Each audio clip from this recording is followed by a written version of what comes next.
Jean-François Bach, le système immunitaire.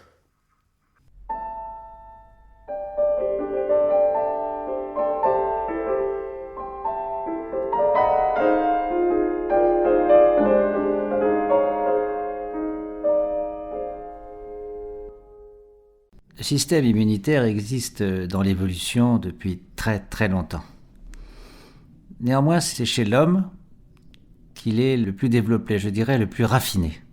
Chez l'homme et les espèces de mammifères qui en sont relativement proches. La question se pose de savoir à quoi sert le système immunitaire. La réponse est simple, c'est se défendre contre l'extérieur, se défendre en particulier contre les agents infectieux. Et c'est là sans doute d'ailleurs la première raison d'exister de ce système complexe qu'est l'immunité. Depuis toujours, les êtres humains ont été assaillis par des bactéries, par des virus, par des parasites.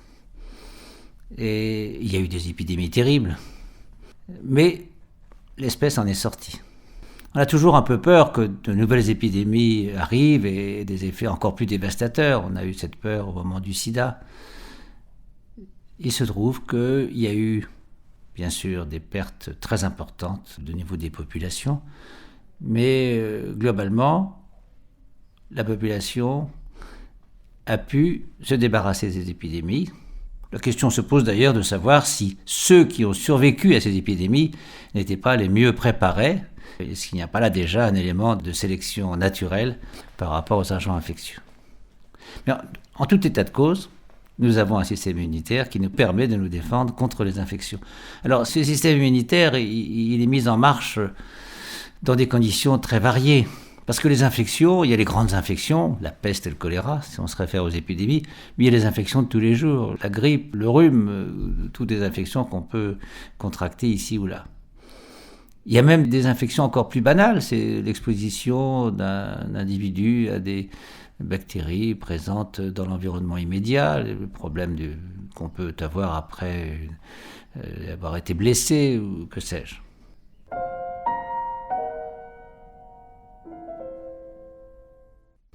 Alors le système immunitaire est organisé de façon assez remarquable, avec deux grands segments. Il y a d'abord l'immunité innée. Comme son nom l'indique, c'est une immunité qui existe dès la naissance. En fait, elle est mise en place même avant la naissance.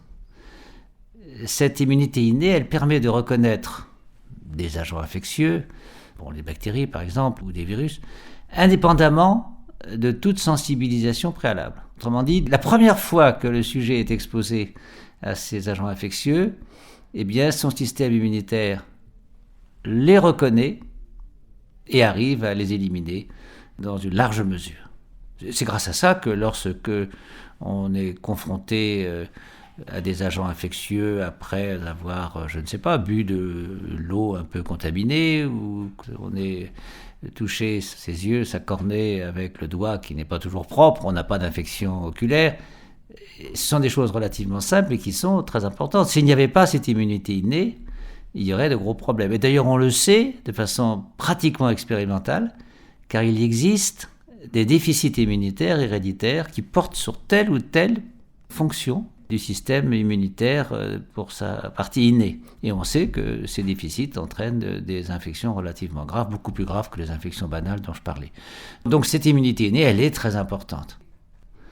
Cette immunité innée s'oppose à un autre type d'immunité qui survient dans une seconde phase, qui est l'immunité adaptative.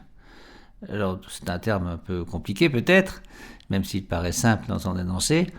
Ce qu'on entend par immunité adaptative, c'est la possibilité qu'a le système immunitaire de reconnaître spécifiquement une molécule, un agent infectieux, de se sensibiliser contre lui et après de pouvoir mettre en œuvre une réponse effectrice, une réponse donc qui va tendre à l'élimination de l'agent infectieux de façon beaucoup plus rapide et beaucoup plus efficace. Le meilleur exemple qu'on peut donner de ce type d'immunité, c'est les vaccins, bien sûr.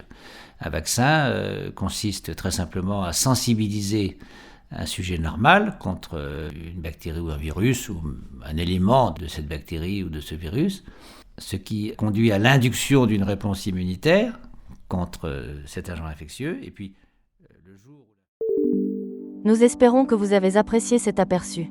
Pour continuer à écouter ce livre audio sur Google Play Livres, utilisez le lien dans la description de la vidéo.